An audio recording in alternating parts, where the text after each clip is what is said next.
आणि आजच्या राजकीय बातम्या आपण पाहूया। खाते वाटपासंदर्भामध्ये आज अंतिम निर्णय होण्याची शक्यता। मुख्यमंत्री देवेंद्र फडणवीसांच्या रामगिरी निवासस्थानी बैठकीचे आयोजन।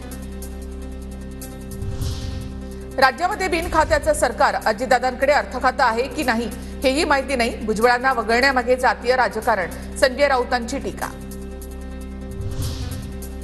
सरकारचं काम कधी सुरू होणार, खाते वाटपावरून सुप्रिया सुळेंचा सवाल। तर शपथविधी झाल्यावर तास दीड तास खाते वाटप जाहीर होतं, खाते वाटपच झालं नाही तर अधिवेशनामध्ये उत्तर कोण देणार, राऊतांचा सवाल। झिरो टॉलरन्सचा विषय फडणवीसांनी राज्यामध्ये राबवला तर 90% मंत्रिमंडळ खाली होईल, संजय राऊतांचा हल्लाबोल।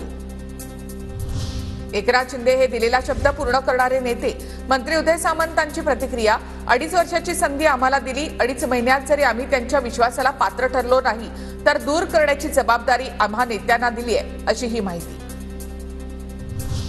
महायुती सरकार जाहीरनाम्यामध्ये दिलेली आश्वासनं पूर्ण करेल, विरोधकांच्या पायाखालची वाळू सरकली आहे, त्यांनी ईव्हीएमला दोष देण्यापेक्षा आत्मचिंतन करावं, चंद्रशेखर बावनकुळे यांचा विरोधकांवर निशाणा। त्यांनी आता थोडं आत्मपरीक्षण केलं पाहिजे, आत्मचिंतन केलं पाहिजे। जर ते ईव्हीएमवर दोष देऊन आपला वेळ काढत असेल तर यापेक्षाही वाईट परिस्थिती पुढच्या काळामध्ये विरोधकाची होईल। आशिष शेलार यांना बीसीसीआयच्या खजिनदार पदाचा राजीनामा द्यावा लागणार। बीसीसीआयच्या ऑफिस ऑफ प्रॉफिट नियमानुसार शेलार यांना खजिनदार पद सोडावं लागणार। रवींद्र चव्हाणांच्या बंगल्यावर तरुणाला अपहरण करून ठेवलंय। 9 कोटी गायब झाल्याप्रकरणी अपहरण केल्याची माहिती। नाना पटोलेंचे आरोप, तर नाना पटोलेंचे आरोप बिनबुडाचे।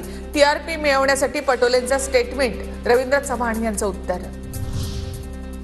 ठाकरे गटाच्या युवा सेना सिनेट सदस्यांची विविध समित्यांवर निवड। स्थायी समितीवर प्रदीप सावंत, खुल्या प्रवर्गातून मिलिंद साटम, व्यवस्थापन परिषद सदस्यपदी तर आरक्षित सदस्यपदी शीतल शेठ देवरुखकर।